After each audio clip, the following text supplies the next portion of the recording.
To recap quickly, the trip to Boise, we failed to do what we said was the most important thing, and that was defend the three. The first half, they 8 for 16.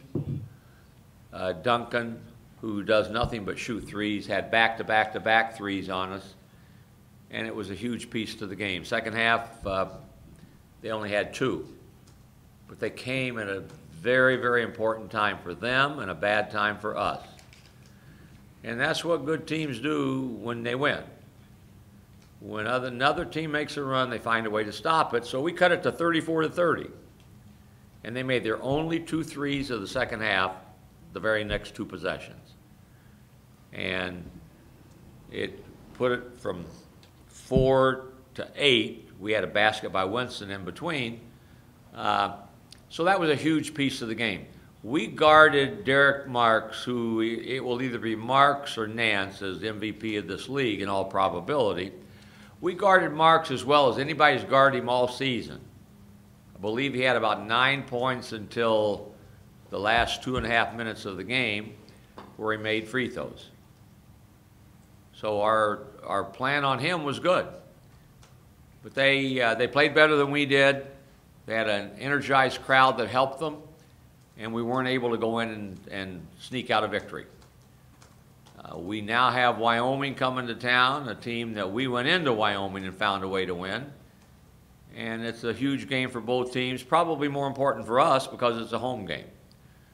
If you find ways to win your home games at the end of the season, you're usually in contention for something good.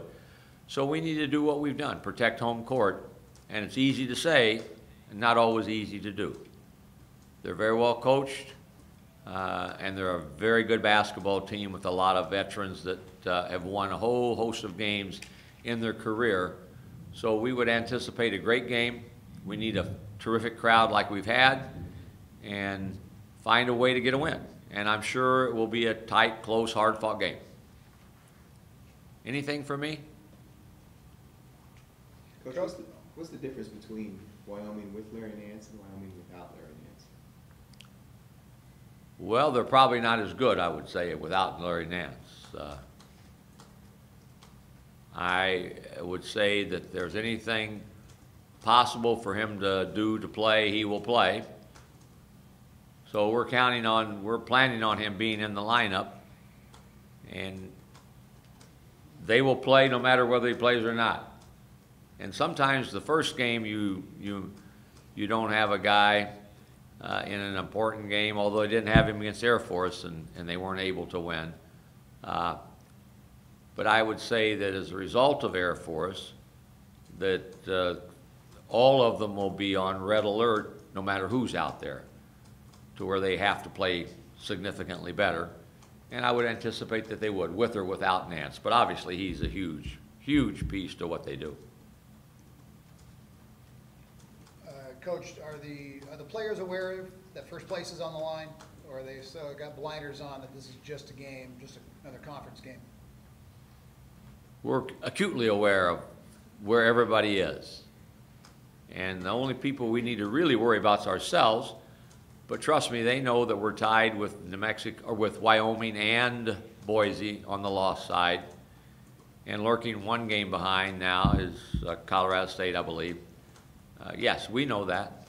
We're well aware of the fact that we have 7 games to go, and we're tied for first. And our hope will be after the game tomorrow, we would still be tied for first. Are they also aware of some of the long streaks, the long home winning streak, a long streak of games without losing 2 in a row? Or are those some things that they're also aware of, and does that add more pressure to getting a win? We're aware of that also. We are aware that we won 20 some odd in a row at home, that we've been a good team on bouncing back, coming back after we lose a tough game. We talk about that with pride. We talk about that with, we have been really good from the neck up and every part of the game physically. when we've had adversity. We need to do that again. We want you to be talking about the extension of a win streak, not the end of a win streak. So that does not add pressure to who you are or what you do. Is it just the crowd that makes it so tough here at Viejas, or is it more than just the crowd? Why it's so tough to beat you guys here? We have a great home court advantage, and the crowd is a huge piece to that. They energize the team, and we talked on this before one of the other games. I think they have an impact on the other team in terms of getting a little more stressful and uptight because of the fan reaction when things get going good for the home team. And it works that way every place. Every place you go. Our fans have been superb. We have as good a home court advantage as anybody in the country. And I'm proud to say that.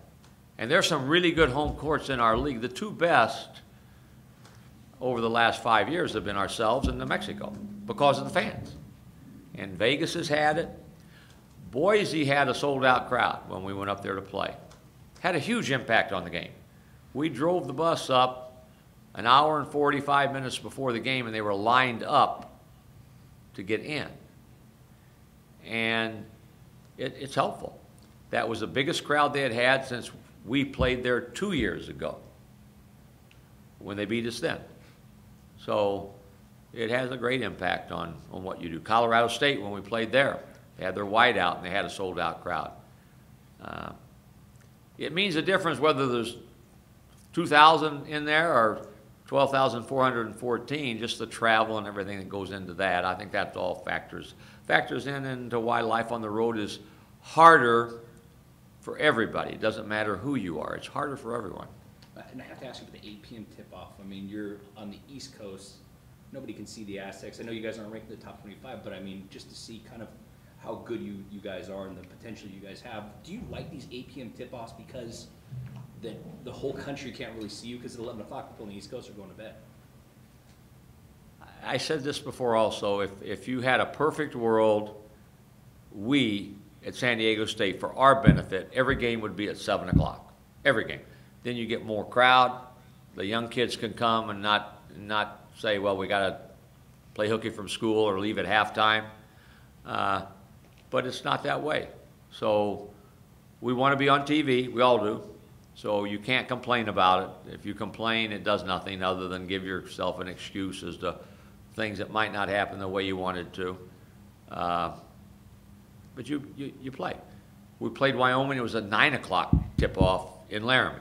They didn't like it, but they, it was on one of the ESPN channels, and everybody wants that. So that is the least of our concerns. I feel badly for parents that have young kids that have to make a decision. Do we leave them at home or do we all stay at home? But I know we'll have a good crowd. Steve, something I've heard from a couple of fans that I don't put a lot of credence into, but wanted to pick your brain on. There's been a tendency on this team to fall behind early. And some of these people say they exert so much energy catching back up and then they run out of gas. My question for you, if you were to lose a game 60 to 55, let's say, is there any more emotional energy exerted, whether it was a 2-point game the whole way up and you lose by 5, or if you were down by 15, came back and caught them, and then is it true that you run out of gas using all the energy up to overcome a deficit? I think what wears on you is if you look up for 40 minutes and you trail for 40 minutes. And we've had that happen several times where we never had the lead.